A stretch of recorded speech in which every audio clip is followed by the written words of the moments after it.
to a question show.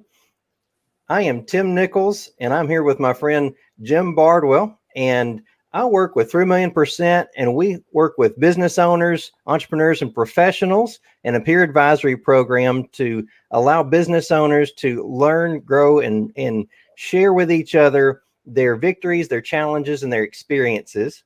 And we just are thankful to have you on the show with us today. If you have questions, we want you to enter them in the comments and interact with us through the comment section. And I'm going to turn it over to Jim Bardwell real quick and let him tell you about what he does. All right. Well, thank you so much, Tim. Again, Jim Bardwell with Fiber Protector America. I am the guy that heads up the department that goes out and invites people to join our team. I'm in charge of marketing and sales and education. And Fiber Protector is a fantastic product. It's a product from Norway. We're proud of our green Norwegian heritage.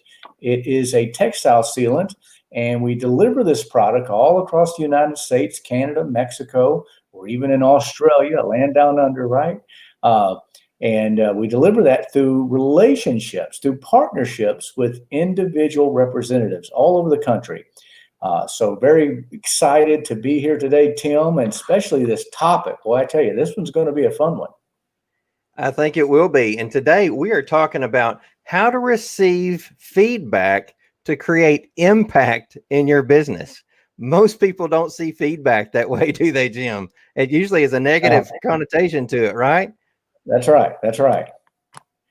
Well, I'd say, gosh, why do we feel so negative when we think about receiving feedback? Well, in this feedback-driven society we live in now, Tim, we've got entire organizations on social media, right? There's places where you can go and leave feedback about a restaurant you went to, or a hotel you stayed at, right? And anonymously, somewhat.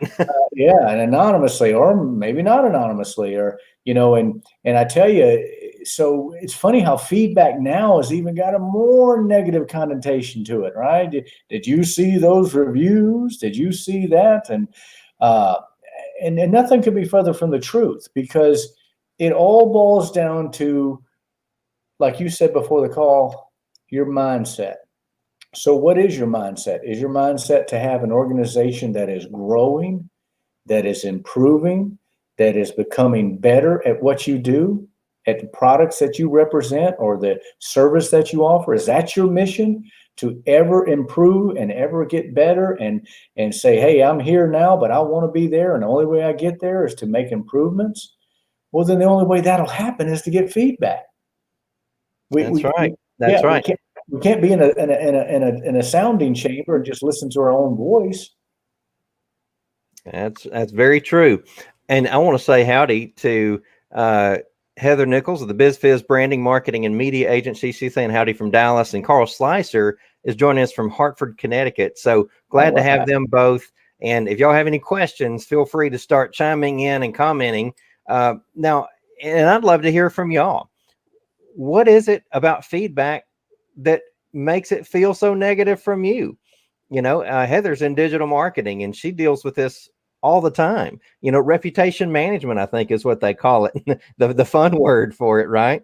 But we have these peer advisory groups, and I started, last week we talked about how to give good feedback, and asking permission before we do that. And a lot of that is to help remove the emotion out of it. And I think that's why it gets so hard to hear, right? Because we have this emotion tied into whatever it is that we've been doing. And especially if it's our business, especially if we created it from scratch, gosh, that's so hard to hear that we may be doing something wrong. Would you agree? Well, I wholeheartedly agree. And again, it's funny how, I don't know if you guys have ever done this. I'm sure you have. If you go in and you research an organization that you're thinking about utilizing, right? Maybe you're going to use a product, good, or service that they sell. So you go in and you do research, and all the online feedback is all positive. I mean, it's so over the top positive, Tim, like you're thinking, wait a minute, that's got to be all their relatives. I mean, this person's going on and on. That's got to be his aunt. There's no way that this company can be so perfect to the point that some people say, it's almost good every once in a while to have a review that's not perfect. Right. And then have a very, very well thought out response to that review. If they just pointed out someplace where you've got a hole, and then you come in and say, oh my gosh, thank you so very much for that feedback. Thank you for bringing that to our attention. As a matter of fact, we're going to get right on that, and we're going to plug up that hole. And this is how we're going to plug up that hole. Mm-hmm. That is a way more powerful review to me of an organization than even one that all they've got is positive. It's just nothing but positive. We got a lot of comments here, Tim. What we got going on? Well, I see Carl is shouting out Toastmasters here, saying they teach how to give feedback. Right. Well, and of course, when I hear that, I think more of from a speaking standpoint, which I know that they're known for. And I know that the peer advisory version of feedback is one thing, and the employer-employee relationship is quite another sense of feedback there. But see, Heather says, what's a person's responsibility in a conversation when someone seems to be giving feedback badly? Some people speak boldly with you need tos and make assumptions without questions. What do you do? Well, yeah, we talked about that last week, Tim. How to give good feedback. I mean, that's important. A conversation is a give and take, right, Tim? I mean, that's right. That's it's right. going back and forth, but I do believe that possibly the biggest challenge right now in the business industry is responding to what someone might think is negative feedback or being called out, right, Tim? Being called out. And again, a cursory search of the internet, you'll see there's some organizations that do a fantastic job of it. I mean, they're masters of it. They must have a really sharp person in charge of answering those posts, because they turn a challenge into an opportunity. And that's how you got to look at feedback. When you're standing there in that room and that person is coming up and they're pointing out something, they're pointing out a hole, they're pointing out where the ball got dropped, they're pointing out where something went off track. We've got to be so grateful to them. So if nobody says anything, if you've got something that's not working, if your company's not firing on all cylinders and no one says anything, that's actually the biggest injustice you could ever receive. Yeah, I agree completely with that. And, I guess getting into Heather's question too, I'll say this, that one of the biggest, I guess what really started to change my mindset, and we're going to talk about how do we get into the right mindset to receive feedback. But Heather taught me something when we first started dating, and it was something I had to ask her, where did you learn that? Who says that? Right. But I was actually going into something negative and probably shouldn't have been. But she said, would you like for me to acknowledge or respond? And I was like, what? Who says that? Right. And I was like, it made me think of why I'm even asking her, why I was even telling her whatever it is I was telling her. And I thought, man, that's a really good question, And so if we start to look at feedback in a different light, and let's change our mindset on it. One thing that I learned to do is listen for what I can use to create impact, right? If we could just remove the emotion from out of it and even disassociate ourselves, and like you hear of out of body experiences, if we could just step back and look at this as if we were watching someone have a conversation with our third person here, right? And we're out of that conversation. We're watching this happen. And if it wasn't about us, wasn't directed at us, then we could actually pick out the good and we could leave the bad. Could we not? Absolutely. And what are you talking about, Tim? Where you're talking about that SC, man, and we talked about this a few calls ago, right? That self-control. Are you exercising self-control? Are you in control of your emotions? Are you in control of your facilities? Are you in control of your facial expressions? Right. I mean, I've seen this in person. I've seen people talking to somebody and the look that came over the person's face, it didn't matter what came out of their mouth. They were saying everything with their facial expressions or their body language. And even to be aware of this, again, this is stuff they don't teach in school. They don't tell you about this stuff. They don't teach it in college. Are you in control? Are you saying, wait a minute, I am going to switch gears. I am going to hear what this person is saying. I'm not going to listen with my emotion. I'm not going to listen with my feelings. I'm not going to listen with my, I have spent the last 10 years working late and giving and sacrificing and not going to my kids' ball games so I can make this business a go. And you're going to dare to come up here and tell me that my logo color is too red? I mean, that's how people are, And guess what? Your logo color might be too red. They might be giving you the greatest bit of information. You might have had to pay a coach or a consulting firm. What's so funny, you ever notice this? And listen, I'm not picking on coaches and consultants. I happen to know a lot of them I care a lot about, right? But when someone pays for feedback, they don't get offended. You know what I mean? It's like, but when you offer it for free, right? When someone comes up to you and they could be telling you the same thing that you would pay that coach top dollar for, right? But suddenly we're offended. How dare you? How dare you? I tell you what, you have no idea what I've been through, right? So it's about being in control, Tim. It's about saying, I'm going to listen with the right mindset with this. I'm going to listen and hear what this person is saying and look for validity in it. Not look for, automatically people start looking for ways to tear it down and discount it, don't they? Try validating it first.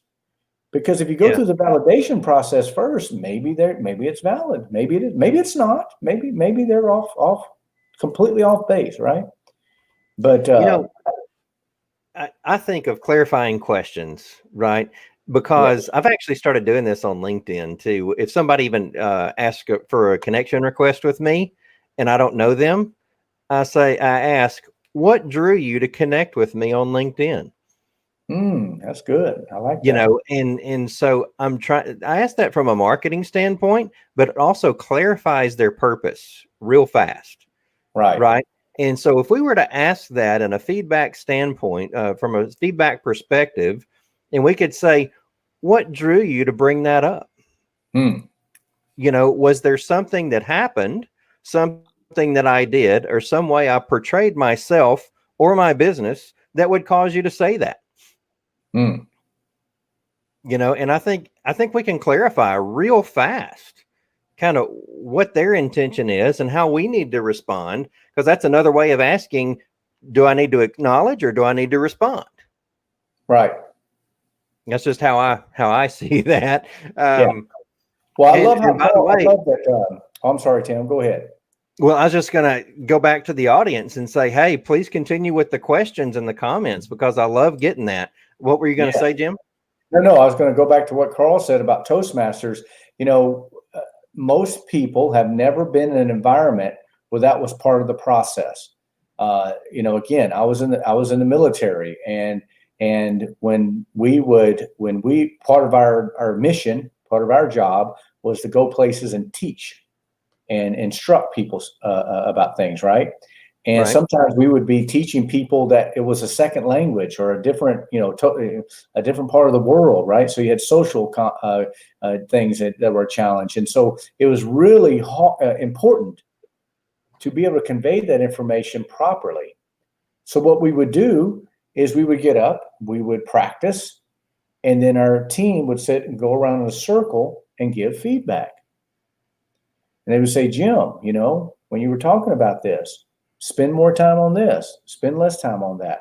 One guy at the time, I was a young guy, and I'm born and raised in South Louisiana. Guess what? My accent was really bad. I mean, it was bad, Tim. I mean, I'm talking, it'd take me 4 or 5 minutes longer to get through a sentence than anybody else. I mean, how you doing? All right. I mean, I was, right. I mean, I gave Zig Ziglar a run for his money. I mean, I had a real strong Southern accent. And the guy said, he gave me some advice. He says, it's almost to the point of being distracting. Ah, Having a little bit of an accent is charming, but when it becomes a hindrance to communication, that's something you need to work on, right? And so that's right. that was a great piece of advice, Tim, because at 20 years old, I was able to, well, wait a minute. And so imagine if he wouldn't have told me that, if he'd have never mentioned that, I still, to this day, I might be on this call right now. All righty, Tim. Well, let's get to the call. You'd be like, oh, come on, Jim, let's go, right? Giddy up. So, yeah, we have to put ourselves into an understanding of what the benefit's going to be. And I think we're going to talk about that, right? What are the benefits of getting that feedback? Yeah. And let's look at I guess let's frame it like this. How do we convert that feedback into impact? Well, I would say the best way to convert anything into impact is to look at try to validate it. What is the value of it? If that person is saying something, simple like, I think your prices are too high. You're too expensive. There's 5 guys in this city that do it cheaper than you do. So I'm going to go back to my shop and I'm going to take out my red marker and I'm going to slash my prices. No, I'm not. I'm not going to do that. Why are my products priced the way they price? Well, hopefully you went through a healthy process of understanding cost of goods sold and profit margins and, social economical background of geographic. Where are you at? What does that product go for in this market? Right. You better be selling the best product available. I mean, Tim, my product that I represent is the most expensive product in the country when it comes to what it does. Right. The most expensive, right? And so if somebody comes up to me and says, Jim, your product is too expensive. When I go back to my shop, you know what I'm going to work on? My message. Yeah. Delivering value, right? Yeah, they don't understand the value. Somehow my message is not conveying that even though it is expensive, it's worth every penny. When somebody sees a brand new Lexus, they might say that word. They might say, yeah, oh man, a Lexus is expensive, but man, it's worth it. Oh, it's the most amazing car you've ever been in your life, right? I don't mind if somebody says that. So feedback to impact. Listen, is there a valid, and again, you might be thinking, well, wait a minute, my product isn't too expensive. They weren't telling you that. What were they actually telling you? They were telling you that your message is not conveying how valuable your product, good, or service is. And it might even be perception of what that value is. So, you may have the value play in mind. You just might not be communicating, right? Because if you're not communicating that well, they never understood it in the first place. Right. That's and right. So, I was just sitting here thinking as you were talking, we have to look and see, do we have a blemish or do we have cancer? What is it that they are pointing out? And then why are they saying that? And then, it kind of makes me go back and do a deeper dive on my own and me start asking me questions. But this is where our peer advisory groups come into play. They can actually take that to the group and say, hey, I've got 9 other businesses here to serve as a board of peer advisors. What do you see in this? What questions am I not asking that I should be asking? And what is blindsiding me? What's in my blind spot that I can't see that I need help with? Right.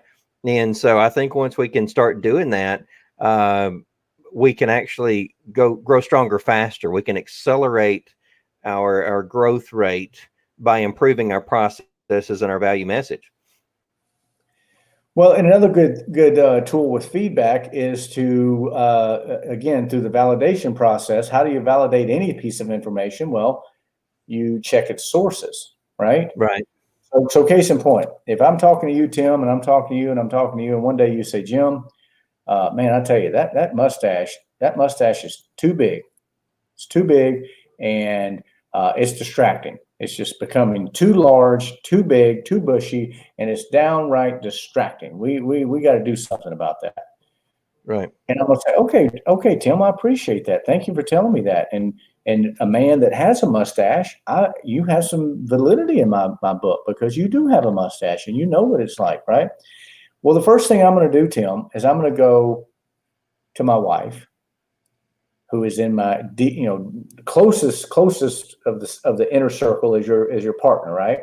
And Right. I'm gonna start trying to validate that. I'm going to ask her, sweetheart, is my mustache too big? And then I'm going to go to my closest friend. Is my mustache too big? Then I'm going to go to my work people that I work with and I'm close with. Is my mustache too big? Then I might walk up to a total stranger on the street. Say, pardon me, sir. I'm taking a kind of an impromptu, unofficial poll here. Just asking people, do you think my mustache is too big? Now, if every single person I ask, right, says, yes, it's too big. Well, guess what, Tim? You were spot on. You were right. It's time to deal with it. But if everybody else says, oh, no, it's great, it's fantastic, it fits your face, it's perfect. As a matter of fact, if you cut it, you won't be the same. Don't touch it. You see where I'm going with this? And so, there's a difference between, just saying, well, this one person said it, so I'm gonna make a change. I'm gonna do something different, than to start validating it. Let's see. Carl says, I don't like my pretty. She's we're getting a lot of great. I need to make positive points too. Something Carl's in our peer advisory program, and something that we've tried to really bring to light in there is creating safety in that may offer you feedback. So if that's the one offering feedback, you're kind of gaining permission there, because this is not an employer-employee relationship, right? This isn't even a buyer-seller relationship. It is peer-to-peer. Most of these are business owners.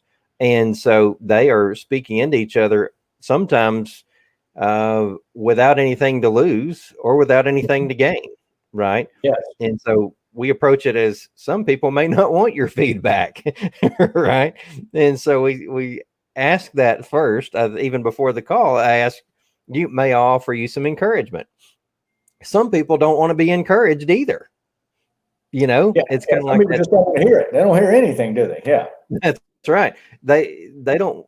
It goes back to that acknowledge or respond type question. You say, are we on? Are we clear? Do we have access here or no?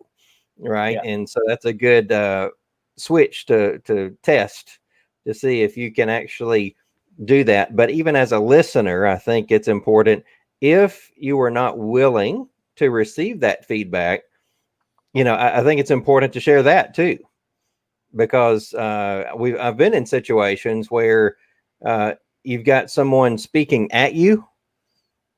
They're speaking at you, just sharing their opinion, and maybe you don't feel them as a credible source or resource.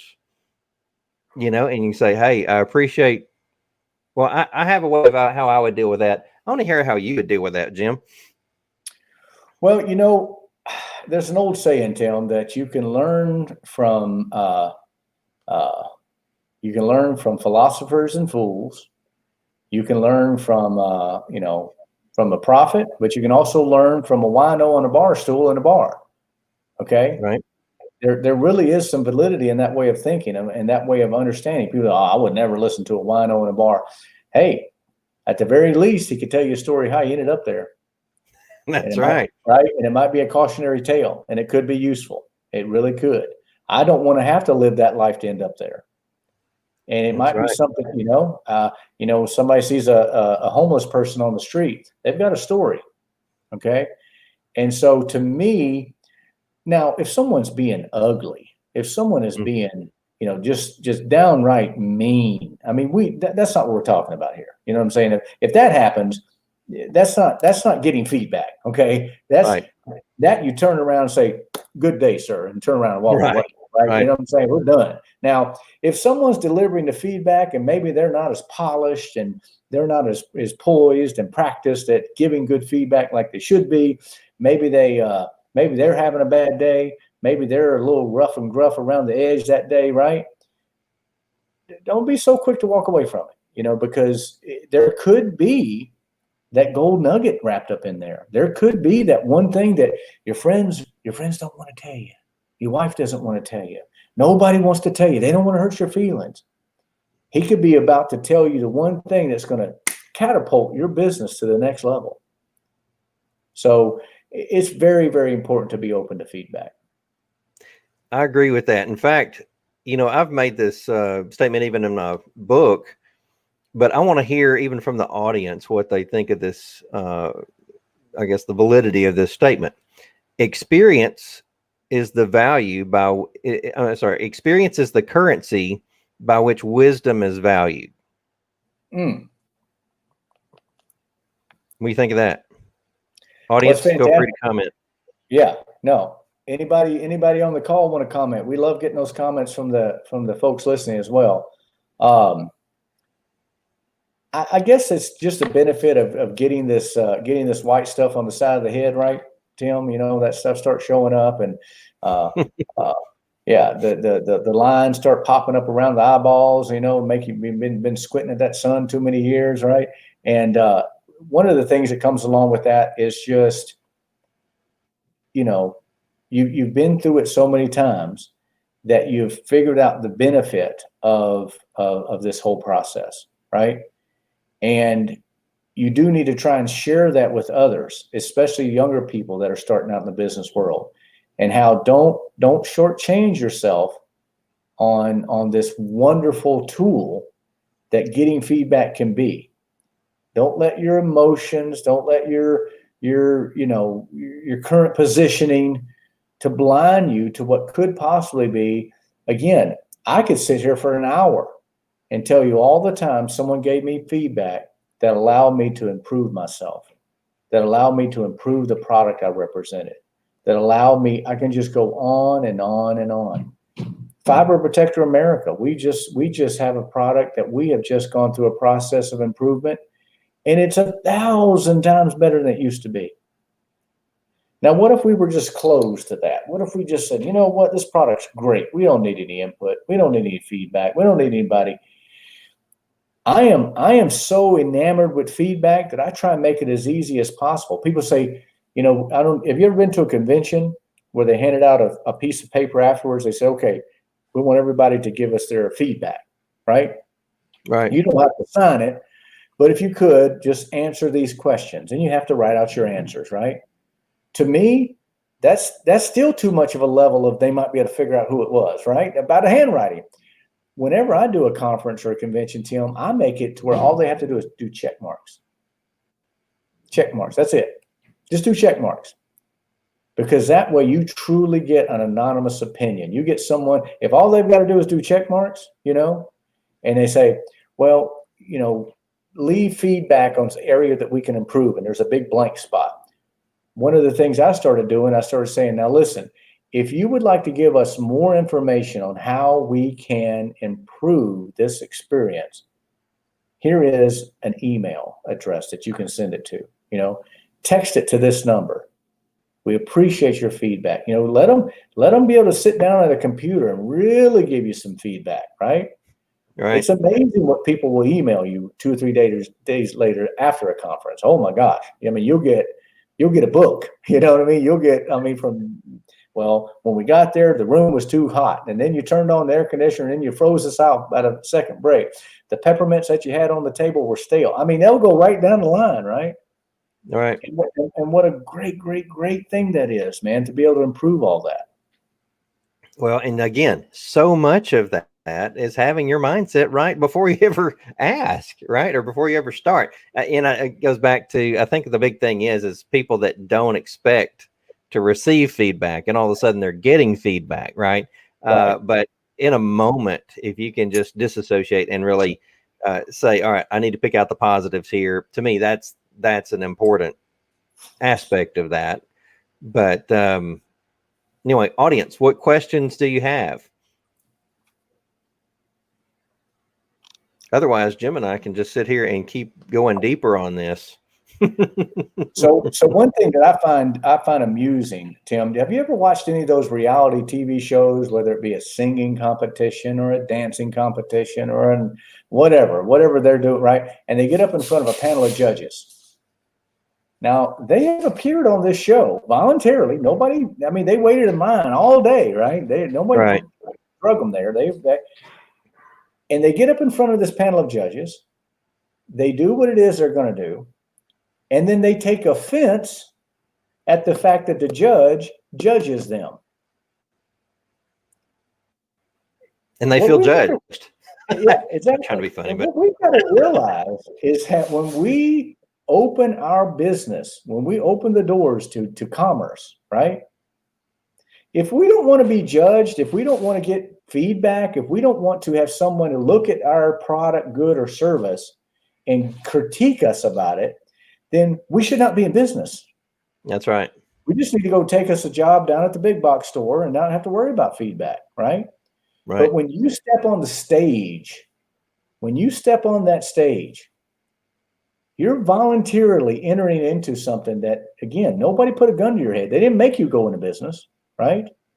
Yet people will act that way. How dare that person be in judgment of you? Stepped on the stage, you said, hey, world, I'm going to open a snow cone stand. I'm going to sell snow cones on the sidewalk, right? I'm going to get me a little shed, and man, we're going to sell snow cones. We got peppermint snow cones, and we got cherry snow cones and root beer snow cones, and we're selling snow cones. And somebody walks up and says, that's the worst snow cone I ever tasted. Tim, there are people that would take offense to that. Yeah. They opened a snow cone stand. They have to know that that's going to come with the territory and whatever vocation you're in. Tim, trust me, there are people that come up to me at convention that go, I don't think your product's so good. I know one better. Happens all the time. I can't take offense to that because I have entered into that arena. I have stepped up on the stage and raised my hand and said, I don't know what vocation these folks are. I know Heather's in social media marketing. She stepped out on the stage, right? She's hung her plaque out on the pole and said, I do this, guys, woohoo, and attracted that attention. And so that's something we need to realize, that just the fact of opening our business, that we are inviting feedback. Yep, that is so true. A lot of this has to do, it goes back to the mindset thing. I mean, even if you break this down to I'm going to say an entrepreneurial mindset versus I'm going to say an employer-employee mindset, right? I think a big difference is with business owners, entrepreneurs, they see what you're talking about, and they know that they've exposed themselves to receive that kind of interaction, receive that kind of feedback. And it could be just in where they spend their money. I mean, that's a source of feedback in and of itself. That's right. A vote for or against your product, right? That's right. And so, but when you change gears, if you were to go to the employer type mindset, I think a lot of times they've been geared to receive that as negative from as early as kindergarten. Yep. Right. And so any feedback they got from the teacher, they might have perceived as negative, and they never really were getting any feedback from their peers. It was always from an authoritarian role, and it was usually negative because they hardly ever get positive encouragement. Right. That's right. And I think that they take that and they transfer that into college, and then they take that and they transfer that into, or it could have been whatever trade or service industry they went into. They take that and move that, transfer that into an employer-employee relationship. And so they have this filter of negativity. And that's the big thing I wanted to get across, is even if you're in that role, you've got to intentionally try to remove that veil of negativity and see if you can get something positive to create impact there. Yeah, and again, you see this all the time where people will post on social media, leave feedback, write us a review, write us a review and we'll give you a free chicken. Write us a review and we'll give you a free steak dinner. Write us a review, and which is a whole nother show. I'm a big, that's one of my biggest pet peeves is bribing people for reviews. Oh, yeah. Yeah. But they'll say, give us a review. And then people will give them a review and they'll leave negative comments about the review. Yeah. You see this all the time. Someone has a hotel and someone gets on and reads the Google reviews about this hotel. Bed sheets were stained, air conditioner thermostat didn't work. There was a truck idling outside of my bedroom all night. So that person leaves those three things a review. Hotel manager, I'm sorry you feel that way, but my sheets were clean. I know because we clean our sheets. There's nothing wrong with the thermostat. I checked it myself. You just don't know how to operate a thermostat, and I can't control trucks out on the highway. That's what they'll leave. Yeah. Now, are they correct? Probably. Yeah. They're probably stating the correct fact, right? But that is not how you receive feedback. Well, it's how you receive feedback if you want to go out of business. If that's what the purpose, you open a hotel so you can turn around and go out of business. Well, then that's probably what's going to happen. But, and so that's the thing about feedback. Sometimes acknowledging feedback is not about admitting guilt. You can acknowledge feedback without admitting guilt. If he got on there and said, oh my gosh, I'm terribly sorry to hear that. Here at Bardwell Arms, our mission is to provide the most outstanding stay that you could ever have in the beautiful city of Boise, Idaho. And here's what we're going to do. If you ever come back to my town, I want you to stay at our hotel at 25% discount, and I'm going to give you a free dinner in our restaurant. That's how important it is that you come back and let us make it right. Now, if I read that response, I've forgotten about the thermostat, the sheets, and the idling truck. I don't even hear about that anymore. So being able to receive feedback in a positive way is the most selfish thing you could do as a business owner. It serves you. It benefits you to have yourself in a mindset to receive feedback. Yep. I think I saw this meme this past week. It's let's see. You never learn how to take feedback until you've accidentally let the wrong cow out of the pen. and you have a dad or brothers yelling at you. That's right. Yeah. And just like you said, you kind of learn to check the emotions pretty fast because you don't have time to deal with it. And I know I phrased that wrong, but the sentiment's there. Some of us have been put into places where we had to deal with it faster, and we have to process it in a more efficient way. Anyway, it can affect your day. Who was it? I think it was Zig Ziglar said that, something that can be done in a minute could affect you for the rest of the day. But if they don't know they even did it, they're not affected at all. Right. And that's a good one for feedback. Just because somebody gives you some feedback that you think is negative, that might not have been the way they meant it at all. And as a matter of fact, like you said, they might not even thought about it again. Right. Yep. And so, so much in life and so much in business is what we refer to as on our side of the fence. Right. Most of the problems, whether they be in business or in personal life, if I'm being really honest with myself, it's always landing on my side of the fence. And what's cool about that, Tim, is your side of the fence is the only side you can do anything about. Yep. I can't change what's going on in my buddy's pasture. I can't go over there and decide he's got too much alfalfa or he ain't got enough of this or that. That's his land. He's doing what he wants to with it. And so when somebody throws something on your side of the fence, be grateful because now it's on your side of the fence. Now I can deal with it. if my buddy's over there and he's getting all the feedback and he's making improvements to his farm, and I'm sitting over on my side and I'm saying, man, I sure wish somebody would throw something on my side of the fence. That way I could learn and I could grow. And then sure enough, Tim, somebody comes along and plops something down. What's the first thing you do? Why you put that on my side of the fence, right? I mean, you get all tore up and upset. Right. Yep. It kind of brings to mind, I guess, some things I've seen in some organizations, stuff like that, where you've got people that maybe they're new to it. They're new to business. They're new to the community, something like that, and I will say that how we respond to feedback, how we respond to adversity, how we respond to challenges, even to victories and experiences, people are watching that and they're basing their decision to do business with us in the future. They're basing their credibility on that, our credibility on that. They're basing a lot of things on how we respond, and I was thinking of something else about, I think it was Zig that said this about, do we react or do we respond to certain things?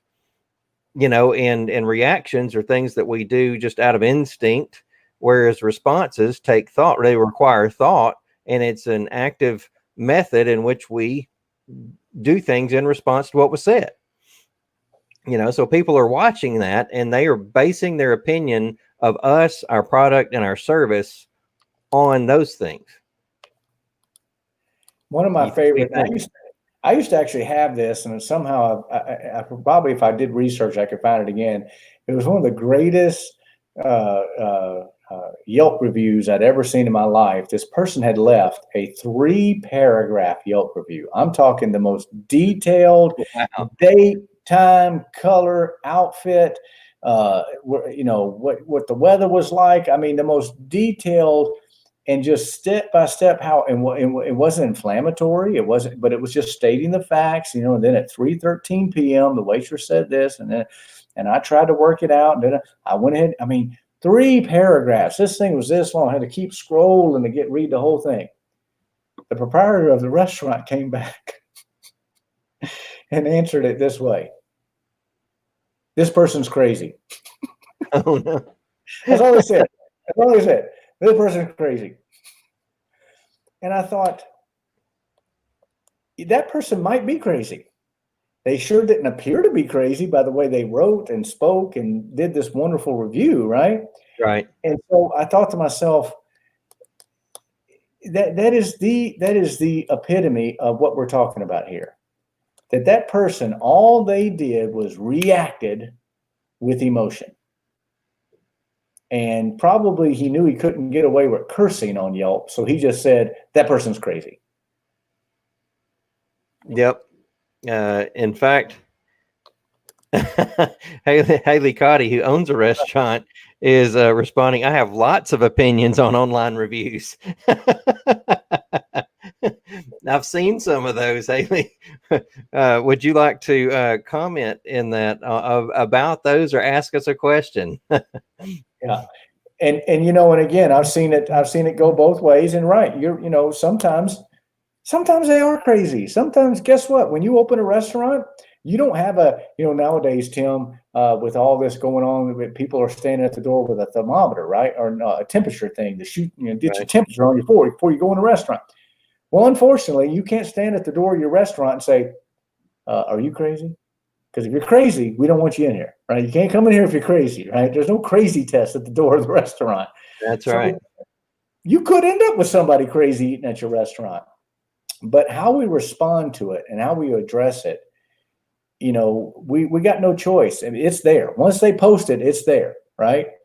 And can we turn that into a positive impact? Can we make it something that's going to be positive? There's actually a website that goes into this about how people, they call them the greatest responses to negative reviews on Yelp or social or Google or whatever. And some of them are quite witty and some of them are pretty brilliant. There is a company that does an amazing job at it. I mean, they do a fantastic job at it. I guess it's okay to say company names. That's Chick-fil-A. Have you ever gone on and seen the reviews that how Chick-fil-A answers their reviews? They've got somebody doing it that is fantastic. It's not condescending, it's not like they're pandering. In other words, if somebody leaves a review and says, hey, your chicken sandwich is dry and it tastes like sawdust, you don't want to pander to that. You know what I mean? Right. You don't want to be condescending either, but they do a really good job of it. Let's see what Haley's here. Everything you say is very helpful and true.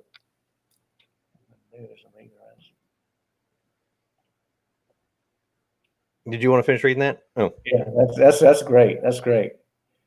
So yeah, you take from reviews and leave the rest instead of letting yourself react emotionally. And she also says she's had to kick some people out and they do not choose to reply at all sometimes, but we do try to handle it maturely, even if the review is not mature. So, I mean, you do what you can. And you were talking about Chick-fil-A. Was there a thought to finish on that? Yeah, that if you want to, that they do a great job of answering reviews. I mean, and trust me, you'd think that Chick-fil-A would get all wonderful reviews. Let me let you know a little secret. They don't.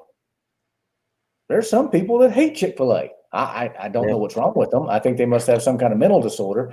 But anyway, I mean, what's not to hate about Chick-fil-A? I mean, I don't know what they put in that chicken. But believe it or not, Chick-fil-A gets negative reviews, and they just do a really good job of responding. It's interesting. You bring up Chick-fil-A. Have you seen the Wendy's responses, especially in their tweets? Twitter, they are they've got someone. Well, Twitter's a whole different universe, right? Right. I think, is it Wendy's? It's Wendy's and Burger King. I don't know. It's one of them. They have a maybe it's Burger King. Maybe it's. Yeah. I thought it was Wendy's though, but anyway, I could be off on that. But yeah, they're pretty funny. But I guess they react accordingly to the snide remarks. But now I think they've kind of built a brand out of that, where people want to kind of give them snide remarks or something like that, just to see whoever that writer is respond, because they're brilliant, but they do use sarcasm and stuff like that. So, but I think it's taken in jest though. I mean, like tongue in cheek, but for us locally, we have to see these people in the restaurant or in the grocery store or something like that. So it's a little bit harder. But I think national brands can probably get away with it a little bit better. I think they have to really convey whatever character is they want portrayed, though, right? Right. And again, it is a razor line to walk, and one misstep and you fall, you're in trouble. So especially for a small business in a small community, I think the best way is just like our friend Haley, you respond positively if you can. Now, if someone is being ugly, if someone is being just mean, they're not leaving you feedback to help you. That's not their purpose. Their purpose is to injure you and harm you. Well, then, that's not what we're talking about on this call, Tim. We're talking about somebody giving you feedback that they think is going to be useful, that they think is going to help you improve.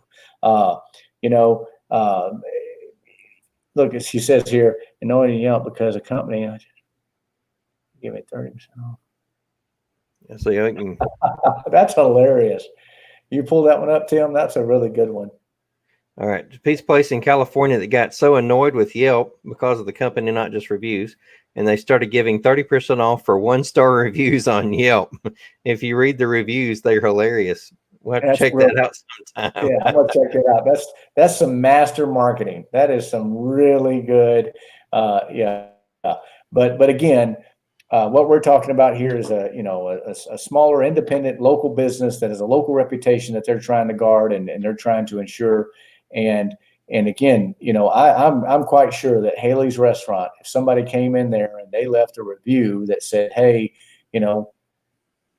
cute restaurant, enjoyed my meal, fantastic service, the wonderful this, that, and the other, but I just want to leave one little thing, when my soup was brought out, it was cold. I know for a fact that a restaurant that's wanting to make sure that their products are good would answer that and say, oh my gosh, I'm so sorry to hear that. Next time you come in, your cup of soup of your choice is on the house, and we'll make sure it's nice and hot for you. That's what we're talking about here. I'll tell you something cool I've seen within our peer advisory groups is when they have seen someone, I'm going to say, leave feedback that wasn't exactly good or accurate, I would say, that left questions as to why they would do that, like they were trying to be funny, or something along those lines. I've actually watched the peer advisory groups go into social media and encourage that business and turn the tide of whatever negativity was spoken about. To Well, me, yeah, that was cool. yeah, and that's a whole nother show, isn't it, Tim? That the idea of creating not just customers but fans. Haley might have people that do that for. I've seen on social media review sites where someone will call something out, and if it's unfair, and if it's not accurate, and that's powerful when your fans come to your defense. Hey, wait a minute here.